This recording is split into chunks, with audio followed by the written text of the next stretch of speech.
Hello, my dear friends. This is Rabbi Aharon Dobinsky coming to you today from the holy city of Yerushalayim, Jerusalem, Israel. This was a very, very auspicious Shabbos. This was the beginning of a new book of Torah, the book of Shemos. Now, Shemos has many things in it that are very important. We talked about one last week, the fact that a new Pharaoh arose who didn't remember Joseph. And whether he did remember him or he just didn't remember what he did for them is a matter of conjecture between the rabbis. So we're going to leave that where it is. Now we're going to get into something that's a little bit more, how can I say this? A little bit more pertinent to what's going on in the world today in just a few minutes. But I want to go through this first because it sets up what we're going to talk about. This was also the week of the burning bush. The bush that was burned but was not consumed. Okay? It was an important thing, and I want to read it to you because I don't want to make any mistakes on this, and then I want to explain to you something that's extremely important here.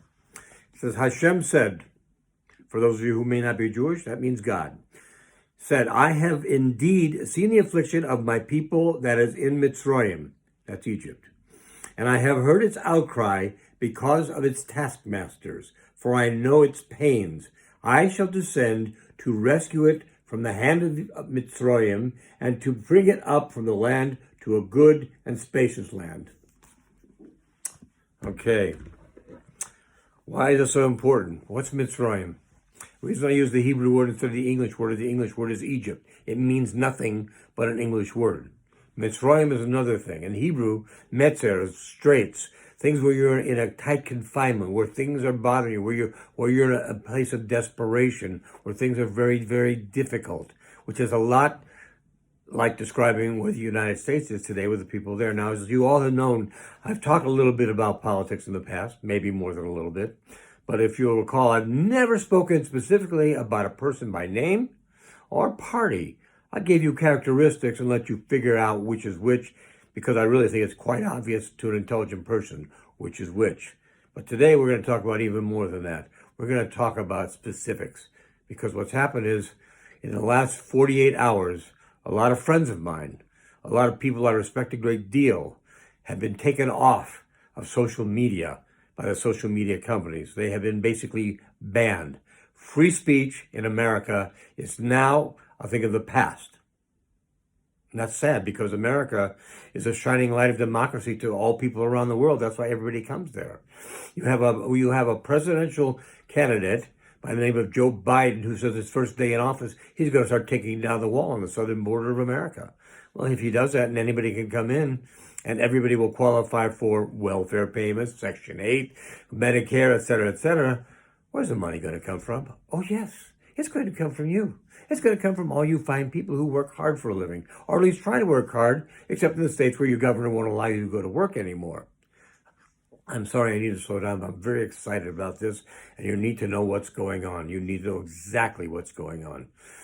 Where I have people out there who write me all the time say, well, I guess it's over, Rabbi. I mean, they certified the guy in Congress and all this horrible violence at the state capitol.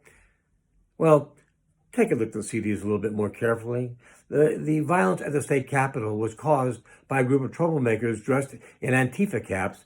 And we know that because they brought their shields with them to bust in windows and to push their way past the guards, which is really, we know who they are. If you look very closely, you'll see a lot of Trump supporters trying to keep people from going into the buildings. However, they couldn't do that. You know why they couldn't do that? Again, look at the CDs. Because the Capitol Police were there in such small numbers, it was absolutely ridiculous considering what was going on. First of all, remove the barricades to let them through. Second of all, told them, come on. When they got in the building, told them, go up to the second floor. They guided them. This is clear. It's on video. Look at it. Don't trust me. Trust your own eyes and see what happened. This is what happened. There were not many guards there because this was planned. It was a setup. It was a setup in a way that we know that they just wanted to catch the Trump people doing something bad so they could say, what a bad person is Trump. Now imagine, he said nothing that was inflammatory. He did not tell them, go storm the Capitol and take it over. As a matter of fact, he specifically said everything about peace. Peace. he said it not once, but several times. However, you would never guess that because the lamestream media has said that he incited the riot, and they tried to get him on the 25th Amendment, get him out of office, and then they couldn't do that, so now they're talking about another impeachment. Now, you're all intelligent people, so I'm going to ask you some questions. One, why in the name of heaven, if you did nothing wrong, would you have any problem with somebody going through the records and checking them? If you did nothing wrong, there's nothing for them to check. They keep saying there's no fraud. Fine, let us audit them, and we'll find out. If we agree, then we move on. Everybody moves on in peace. But they won't do that. And they won't do that because there's ample proof of fraud. Second question. The man who is the president of the United States today, Donald John Trump, is going to be out in 10 days, according to what they think. And if that's the case, why do you feel the need to throw him out 10 days before he leaves? He'll go out peacefully. He said he'll have a peaceful transition because they know what he has on them. And what he's got on them is a lot. And when they went into the storm the Capitol, there were people who were members of special forces who snuck in with them, and they took several of the Congress people's and senators' laptops. Now, they're all the same laptop, basically. They say the same thing, it's just a different login. However, they're going over it right now to find out all the things that they've done. This is treason. It's not just an election fraud, it's treason. And the United States is the last shining bastion of hope for all people who want freedom in the world. If it goes, the rest of the world can't stand. Who's going to be the one to lead them? England, France, Germany, Italy. Oh, speaking of Italy, we just got a confession of a high up-ranking official in Italy who admits to having played with the elections. However, those who say he couldn't have done it by himself, it had to have been done through China. Also, there are those who say not only did he do it, but England's MI6 was a part of it, France was a part of it, Germany was a part of it. They were all a part of it. They were all part and parcel to getting Trump out. Why would they do this? Why would they do this to a NATO ally? Because they don't like him. Simple answer. Let's make it a little bit more. Why don't they like him? Because he won't lie down and play dead for all of them. They want somebody who will. And everybody knows Joe Biden has no brain left. He's strictly a puppet saying the words that are given to him in written form to say. And that's what he's doing. And that's all he can do. He has no ability to do this. We all know that the plan probably is, if he gets into office, which I doubt seriously he will. And I'll tell you about that in a minute. If he gets into office, he won't be there long, and Kamala Harris will take over, and she's your worst nightmare. Look what she did in California. She was racist, considering she's a black person who's really not a black person. But she was very racist in the things that she did, as far as putting young black men in jail for almost nothing, for doing no more than what she confessed she did herself, and keeping them there longer than what their sentences were. So you understand why they don't want President Trump to be president, because if he is president, all this stuff will come out in the next 4 years, which it will, I promise you. Now, the reason I say all this is because the people who have been saying to me, how can we do this? We only have so-and-so days left. Well, that's not very much. Okay, well, what did Hashem say? What did he say to Moshe Rabbeinu? He said, I will take you out. I have heard your cries. I know how miserable your people are, and tell them I'm coming to help them. And then what happened?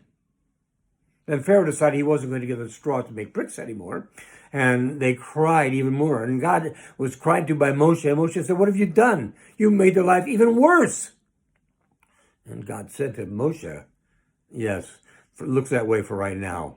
But I will take them out, and I will fulfill my promise.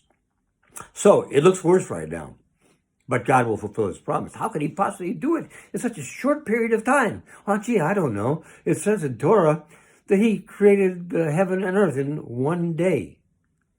1 day, heavens and earth. Now, I want you to think about, what does this encompass? It encompasses all of the universe, all of the planet, everything that's on it. He put everything, he put the people on there, he put the animals on there, but the heaven and the earth. And he did it in 1 day.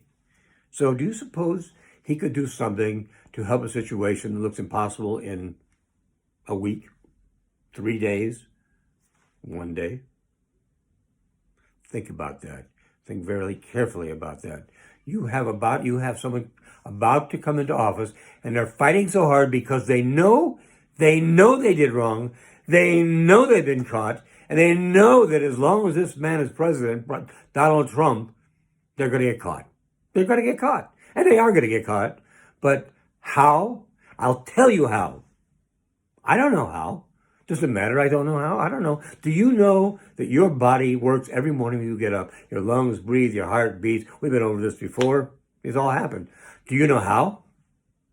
Unless you're a doctor, probably not. But you know they do, and you're grateful that they do. They work, and you don't need to know how. You just need to appreciate them. And that's what you need to do now. You need to appreciate Hashem for all he's done for you and all he will do for you. Look outside in the morning. Did you notice this morning that the sun seemed to rise, in our terms, in the east? Every morning it does that. It's done that for thousands of years. And we never questioned it. I think we'd all be a bit concerned if it didn't. Do we know how that happens? If you're an astronomer, you probably do. If a physicist, you might know that. But otherwise, you probably have no idea. Neither do I. Does it matter? You don't know why. You don't know how. Of course it doesn't matter. And that's where we are right now. How's it going to happen? I don't know how it's going to happen. I put my faith in Hashem. Because the one thing that is a missing ingredient in everything we do is belief. I have people ask me all the time, Rabbi, I pray for this, I pray for that, this doesn't happen, that doesn't happen. I say to them, well, do you believe it'll happen? Well, I hope so. I said, no, that's not what I asked. I said, do you believe it will happen?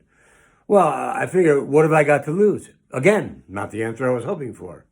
You see, if you don't believe it, why should Hashem give it to you?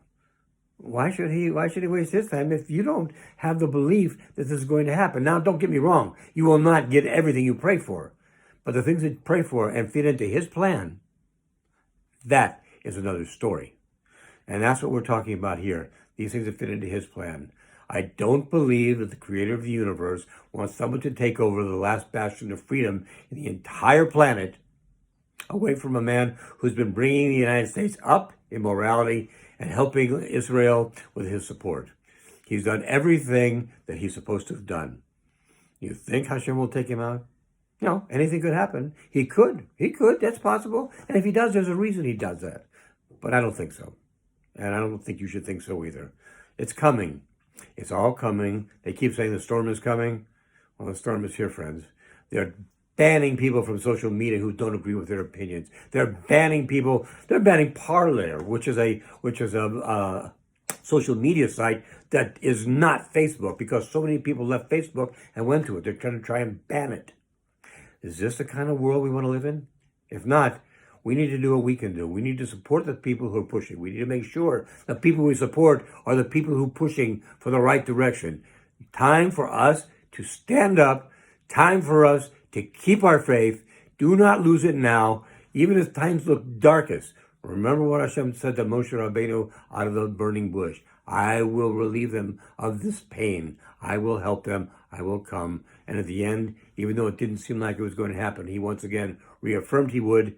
And as we all know, he did take the children of Israel out of Egypt. So, that having been said, you should have a great Sunday today, a great week ahead. Shavua Tov. All my friends, I love you dearly.